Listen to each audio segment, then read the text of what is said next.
umutesi wavuga akantu gato Jolie nsko niza nzagira bakita bana inzu yanjye nkahita mbona nyine telefone nziza ni imodoka y'akataraboneka wabaga mu yihesi numvaga nje mu ijuru ubukere nari mfite burashize people don't even know uburyo biryoshye mumbuye kujya ku kamoto ugasanga twebwe turi n'ahandi dufite ipfunwe ryo kuvuga ibyo dukora.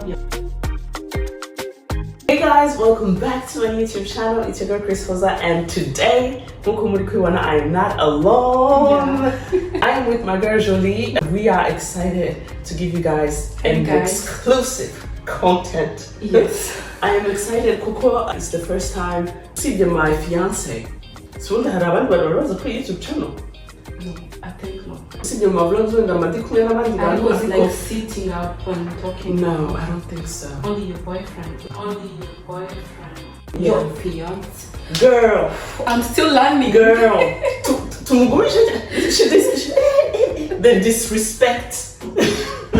I'm sorry. So, welcome to the channel, and nimuri kubona iyi video nuko hari n'indi video nakoranye na Jolie on her channel. Yeah. She is a YouTuber as well, a content creator. N'umunyarwandakazi tubana hano Ren. Tap in the link ugende hit subscribe. We are taking the time and the effort to collaborate. Remember uba nawe Ren, do a video with us.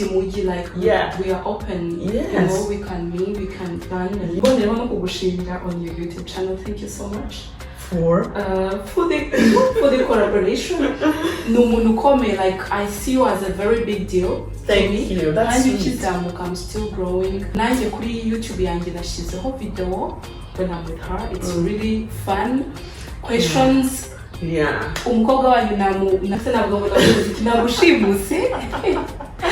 So please go and support me. So to that teens, let's show her that we got some love. I'm out of the team. Yes. You can see we are twinning. You just need more because that is because. Anyways, tugiye kuganira ariko twatanye tubivuga twahuriye hano muri community y'abanyarwanda bo muri diaspora yo mu Faransa mu mujyi wa Rennes. Let's just talk about moving abroad, living in the diaspora, and some things that people need to know or something that we didn't know. Like, first of all, umaze igihe kingana iki i Burayi? Ndahasaziye. Nibyo? Naje, I think I came 2015. So it's almost 10 years. Yeah. Wow. Njewe 2011. So njewe naidi kuwa ngo ndashaje kumbi. Yeah. Njewe muri 2015 nibwo mperuka mu Rwanda. Masura. Nago ndasubira kwa icyo gihe cyose. Like, what do you miss the most from Rwanda? Honestly, I'm a foodie. I miss food. Ni muzi uburyo ibiryo mufite ari ikintu gikomeye na. Do you know how much we paid for that? Ikintu utekereza ukavuga I don't need it. Cyangwa se this is nothing, but ni ikintu gikomeye hano kubona igitoki, ikijumba, ibijumba by'inahanga. Like I miss food. No, it's not the same. Yeah, it's not the same. People don't even know uburyo biryoshye. Mumbuye kujya ku kamoto. Ni moto nyine no gufata umumotari ukabime hari ngo gikumi. Wowe mu Rwanda. Gikumi kimisa igenda umwana wo mu Kimisagara sha. Ndetse ndi umunyakigali. Are you from Kigali people? Comment below. I am from Huye mu Majyepfo i Butare. Batuye Kimisagara, abantu batuye Nyabugogo, Inyamirambo, n'ahantu nakuriye cyane. Muri ibyo bice nyine ni wacu. Urazi kunjye nageraga Kigali numvaga ndi kunyuzurwa. Ubu se noneho ko nsigaye mareba ngira ngo n'indyo bazamfata ukuboko. Yeah, harahindutse. So much to see, so much to explore. Like, I cannot wait. Yeah. Anyways, yeah, nanjye ndakeka ko of course hari family and friends, ariko imirire irindazi njyewe n'irindazi n'amata y'ikivuguto. Umva nano ikintu kiba kiryoshye. Uzi kugenda wifitiye nk'udusensa ukagenda umva nta guhangayika ngo urarya iki, nta guhangayika anga ibintu byose biraduhangayikisha. Ukagenda ukinjira kwa murokore Shout out kwa Murokore ukinywera ikivuguto cyawe cyangwa usuko nkaha ntabwo hawura muri quartier cyane iwacu cyangwa ngo kwa Big no kwa Kazungu. What was your biggest like shock ukigera i Burayi? Niki kintu wenda expectation versus reality, niki kintu wenda utakekaga cyagutunguye muri make? Mana we rero mvuze ibintu cyanunguye like when I was thinking of coming numvaga nje mu ijuru. Honestly, I felt like ibibazo byose mfite bise bishira, ubukene nari mfite burashize. Girl, it took me so much time to accept the reality here. Like honestly, no, it was a very big challenge for me.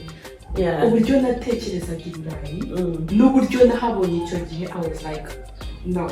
hari nyine ya perspective yuko amahanga nyine ni paradizo, ubuzima buroroshye. Nzi ko niza nzagira bagita bana inzu yanjye, nkahita mbona nyine telefone nziza, nuko mbona nabitekerezaga mu mutwe honestly, nkahita nyine imodoka y'akataraboneka. Wabaga mu yihese isi yanjye ntabwo mbizi. I was still young.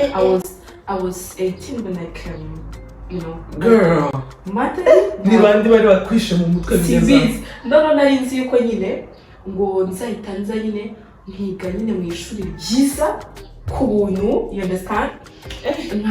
Mana nari mfite ni byiza kuvuga ibintu nk'ibyo, kuko ni benshi bakeka ko byoroshye. Ntabwo twaje no kutubwire ngo systeme ngo ni gutya ngo etape runaka, ariko trust me, ntabwo byoroshye nk'uko ubikeka kugira ngo winjire muri system, kugira ngo umenyekane, kugira ngo ubone iyo address aho ubarizwa, ibyangombwa nanana. Kuri buri muntu wese biratandukanye bitewe na situation abajemo cyangwa abarimo, ariko it's not easy as it sounds. No, it never became easy for me. Really. The journey was nothing really... is for free. Nothing is served on a plate. Ahubwo se reka gushimute kuri channel yawe. Usa waje hari abantu wasanze like family. I came with my mom and sister. Oh, you're lucky. Cause naje ninjye nyine. I come from a family of 10 kids. Like I have a very big family. Now we need so you can imagine umuntu wakuriye mu bantu benshi ni wacu twabaga turi nk'abantu 30 mu rugo. You can imagine someone who is used to kubana n'abantu benshi ukahita ukisanga wenyine. That's a big cultural shock. Nagize depression. We ntabwo birantungura. Depression yindi abantu benshi ntabwo bakunda kubivuga, ariko most of the people who come here actually because of the lifestyle in ubuzima bw'inaha in general, people get depressed. Irungu kutabona ya community y'abanyarwanda bawe hafi, niyo mpamvu shout out to community y'abanyarwanda wo muri diaspora, wo muri Rennes cyangwa se muri France muri en general, ari naho twahuriye. Yes. If you follow me on Instagram, yambasangiza ibikorwa bimwe na bimwe dukora muri iyo community. Ndibuka ko bwa mbere njya guhura n'abanyarwanda duturanye uri mu bantu ba mbere twahuye. Nicyo cyiza cya social media, niho twahuriye bwa mbere tumenya ko twembi dukora content creating. Actually wambwiye ngo that you go, you should do what you do, and when you start again, let me know. I was like, oh yes, you're so kind. You're not cheating, guys, but thank you so much. And nabyo byarapushing sometimes. Yeah, really, I'm being honest. Umuntu ukunda ikintu urabibona, kandi nanjye naciye aho ngaho, intege nke ntizibura, motivation nke, ariko iyo uje ukunda ikintu ukigaruka ukumenya uko nigenza, kiguma kikuri hafi mu mutwe. No man, so niho twahuriye. In the beginning for me, it was very hard to meet people because njyewe nashyikiye mu gihugu Holland bavuga ikinyarwanda. I didn't know the language. We have so many things in common. You can. We have so many apps. Like when you go down and kutavuga ikinyarwanda.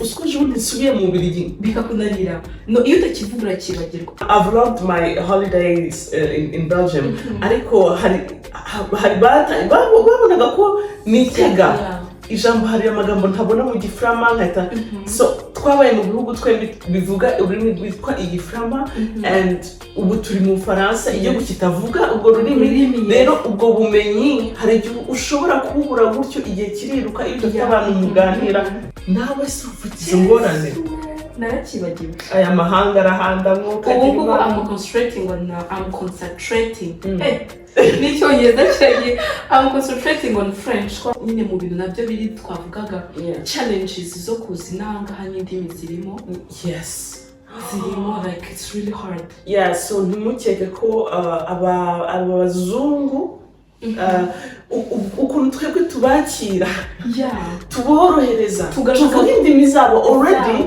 ibyongereza turabivuga ibifaransa turabivuga ariko we ntabwo waba mu gihugu kitazi ururimi rwe you cannot wakora ute hari ibintu namwe tubasabe uruhare rwanyu mu kutworohereza ubuzima turacyahura na ba bantu bakeka ko nyine bafite iyo mentalite ko muri diaspora nyine ibintu biratworoheye rero ubuzima bworoshye kuruta muduhe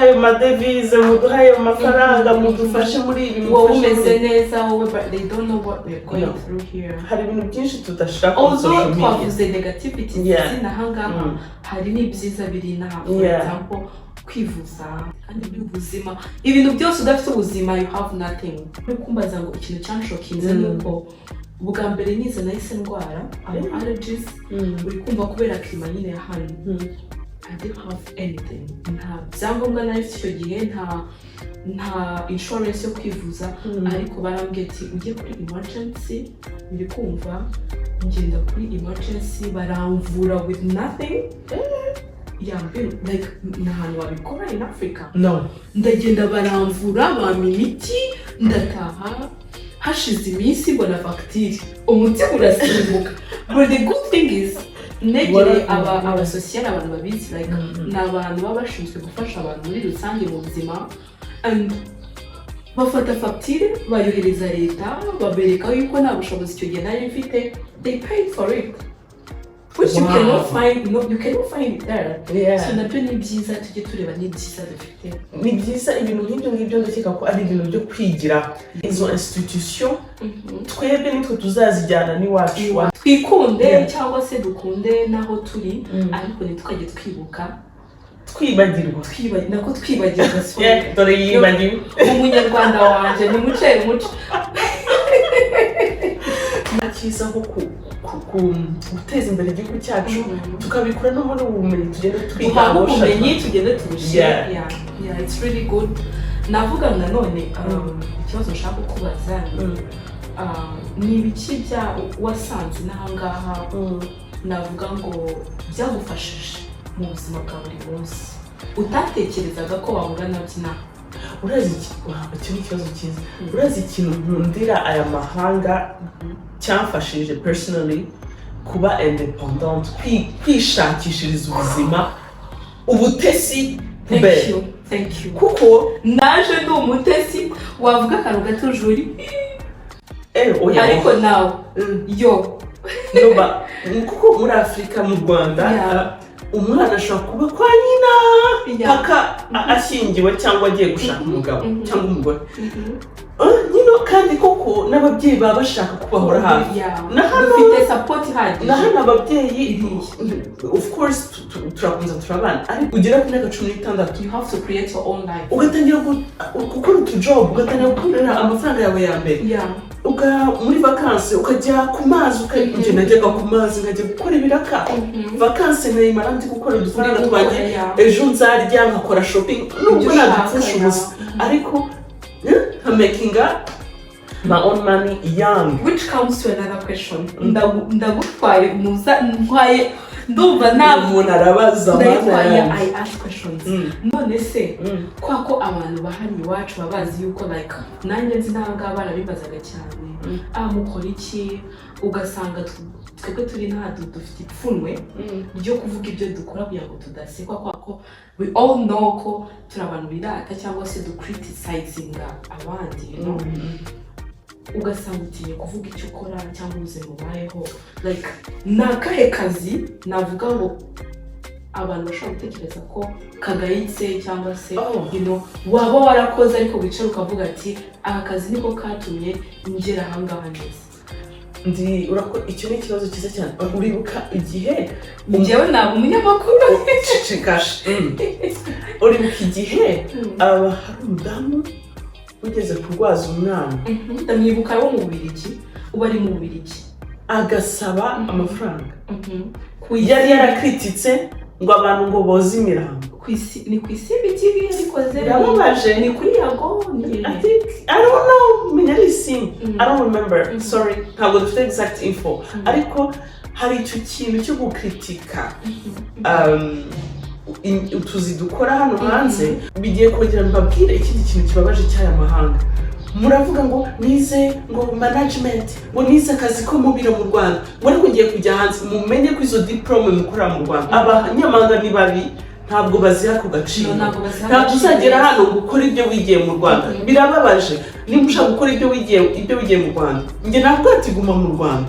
Arabafite amahirwe ariko like nk'abantu baza baje kwiga inahangaha bakongeraho ubwo bumenyi, bakongeraho they have that chance. Ariko nk'abantu baje atari cyo kibazanye, it's very hard. Hari umuntu twakoranye ari umuganga muri Congo, ariko yageze hano bamusubiza kuri chini akorana nanjye akazi katari ubuganga, akazi katari ubuforomo, akazi kitwa nursing assistant. So ntabwo uraba umuforomo ariko ubukorana n'abaforomo. So uri kumva ukuntu bamubamiye kandi afite diploma, afite experience. Rero ayo mahanga mumenye ko diplome ziwacu hari igihe bazipinga bakazica amazi. Ariyo mpamvu mbivuze gutyo kugira ngo mbumvikanishe impamvu dukora rimwe na rimwe imirimo bita isuzuguritse.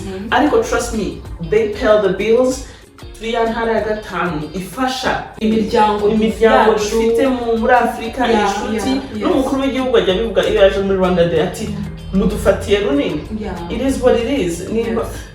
So iyo ni ingeso mugomba kugabanya. Uretse natwe turi nahangaha navuga ngo n'abari muri Afurika muri rusange, it's something they have to learn, because I feel like aho kugira ngo like most of ladies out there mbona kuri social media cyangwa se n'ahandi hatandukanye, even men, they prefer to do ibintu bisuzuguritse ariko navuga cyangwa se biboroheye, like attracting men or women in general, just to get an easy life. Kandi nyamara you can do something small, ukaba wakora icyo kintu witwa ngo gisuzuguritse, ariko ukaba uzi yuko ugikora kinyuze mu mucyo, kandi kikakubeshaho, uri kumva.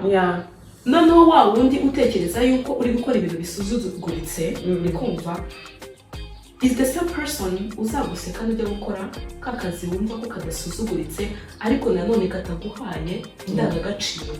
So njyewe nakumva ngo nk'urubyiruko muri rusange ko nibo bamurikira cyane, cyangwa ko natwe turacyari urubyiruko, tugerageze kutareba ibyo abantu batekereza kuri twebwe, turebe ibidufitiye akamaro muri rusange, kuko intangaho twariyakiriye, kuko turi mu buzima tudafite show, ntabwo turi iwacu.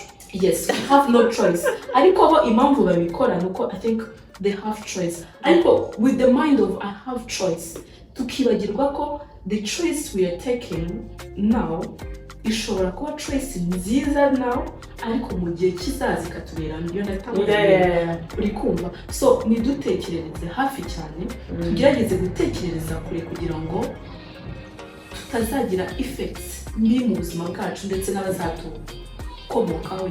So kwihangira imirimo, utavuga ngo bazavuga iki, utavuga ngo ese ndagaragara gute muri community, ahubwo ukareba ikintu kigufitiye akamaro no matter what. Ikindi nanone nakongeraho ku buzima bw'inanga, gerageza kwivanamo ibintu byo kuvuga ngo bazavuga iki, nibabona naravuyeho narindi mu buzima bwiza, nkaba ngeze n'ahangaha nkaba ndi guca muri ubu buzima. It's okay, we have gone through it. Abandi babinyuzemo, wa wundi uje usanga wenda ugeze ahantu nawe yatangiriye hasi, kandi n'abantu bahamaze igihe. You should be honest with people. Nushaka abantu benshi bashobora kotinga berekana ubworoshye bwabyo cyangwa batashyuma urugendo ko bigoye. People go through stuff. Kandi numva being honest bishobora kumfasha nkanjye uri gutangira uri kumva, kuko nunyereka yuko uri umuntu urenze njyewe ndahita niheba numve yuko na feza. So inama nagira abantu nuko niba hari abaje badusanga twebwe twageze n'ahadesha be open, kandi niba udashaka no kubwiza umuntu kuri cyangwa reality asimureke, ariko wimuyobye cyangwa ngo umwereke yuko ari umuntu uri hasi. You understand? Gerageza kwegera abantu. You know? Twitinya kwegera abantu no kubera yuko depression here nta miryango dufite ni ubuzima tuba tubayemo tutamenyereye, the culture, nyine ibintu byinshi muri rusange tuba tutamenyereye. Egera abantu, wenda ushobora kutamubwira ubuzima bwawe muri personal uri kumva, ariko for example niba ndi kumwe nawe hoza, like hari ibintu ndi bukwigireho, hari ibintu uri bunyigireho, ntabwo mind yanjye iri close uri kumva, I'm spending time with you, nyine urishima creating ibyishimo. So tugerageze kwegera abantu. Nabonye hari muri communities zacu abanyamahanga barakundana cyane, twebwe urukundo ni rukeya. Iyo urebye izindi community ukareba abarabu bahura, abakongomani. So abanyarwanda muri diaspora twikubita agashyi dukundane si ngombwa yuko dusharinga ibintu byose, si ngombwa yuko twumvikana ku bintu byose, ariko hari ikintu ngo mpora mvuga, kuba twumvikana nawe ntibitugomba kutugira abanzi. So nicyo navuga njyewe on my behalf. Reka ngusubize umwanya wawe. Are you sure? Are you done? Now I am done. No, but it feels good to exchange with a fellow content creator. Duhuje inspiration cyangwa se passion yo gucreatinga content. Mugende muri video iri kuri channel ya Jolie, biragoye kumenya umwanya wacu nk'aba diaspora b'abanyarwanda dukorera content creation kure y'u Rwanda. Abanyarwandakazi aho uba hose, show support, dukuze izi platforms zacu, bityo n'ibikorwa byacu nabyo bizagira kuri benshi batandukanye, n'ibikorwa byawe byagera kuri benshi batandukanye unganye cyangwa unganye Jolie. So guys, thank you so much ku bantu bakurikiye video. It's very educative. Murebe mugenda kuri platform zanjye. Naho twashyizeho video turi kumwe. That's really thanks so much. Subscribe guys, supporters, like, comment. Niba mushaka ko ngaruka, why not? Niba hari ibibazo mufite, ese hari ibindi twibagiwe kuri, I think there's so many things tutavuze, ariko mudusigire experiences zanyu muri diaspora nk'abantu bashyashya. Ese ugeze hano vuba, ufite ibibazo, hari ibintu bigucanga, nyaboneka dusigire comment. Niba byinshi tuzakora wenda indi video tuvuge twebwe our take on some things, izindi dilemma muhura nazo hano muri diaspora. Please share. And of course make sure you support our channels. Make sure you support Jolie's channel. Niki basanga on your channel, like niki cyangwa ubateguriye kujya ubasangiza iki. You are learning, you know, how to navigate in a French country, being a single parent, but also dating. Yes, and you know, you're young, you're beautiful, you have many things going on for yourself, and trying to have a platform on social media. I really have so much to share. Nanashishikariza abantu, like if you really have something to share with me, cyangwa se n'abandi in general, approach me, we can talk, we can, you know, nabakira, nifuza kwakira abantu muri rusange, baza kuganira, gusharinga ubuzima in general, topics runaka. I love asking questions, as you can see. Ikindi ndi umuntu travelinga cyane, so I do vlogs, fashion, munda kwambara, munda, you know, nk'uko bivuze ubuzima bwanjye rusange I'm a little bit private ntabwo ariko hari ibintu iyo nzi ko ari ikintu cyagira umuntu akamaro cyangwa se cyafasha niyo yaba ari umwe ariko cyamufasha I'm open minded to you know to share so nkora videos cyane ziri sit up videos topics runaka nk'uko wabivuze I'm a single mom I know the challenges I know the benefits nazo zibura ubuzima bw'inahangaha nk'uko wabivuze nabwo I can cook really good next time African dishes next time we'll cook so if you want to like gukora amasambusa we can do it from scratch yeah but offer the next video is booked yes we got yes ndanagurisha by the way abantu batuye muri Rene like you can support me ngurisha amasambusa ngurisha amandazi ndateka like I can cook for an event yes I can cook for an event I do that. Yes. You know what? Next time she is a whole entrepreneur. Yeah. She's a whole. I think next time I will introduce you to cooking because I'm not good in the kitchen. I will we will do it together. She's gonna teach me. So I'm already excited for the next thing that we're gonna do. So mutwere kurukundo ni mukunda iyi video ni mukunda na video twakoze kuri channel ya Jolie. Muraduha ingufu zo kongera guhura dukore n'ibindi bitandukanye together. Thank you so much for coming. Thank you for kunyakira, you know. I really appreciate it. Namwe Imana ibaho umugisha and everything will be linked here in the description box below. Make sure you go ahead and follow her. I will leave everything, her pages, or all her social media pages, and stay tuned because she is going to be active even more than she is now. So stay tuned and make sure you support it. If you need any services at Taga, yaba kuri ibyo biryo bitandukanye bya Kinyafrika cyangwa se giwacu akora, make sure you go ahead and support. Thank you so much. Thank you so much as well. Thank you guys for watching and see you next time. Bye.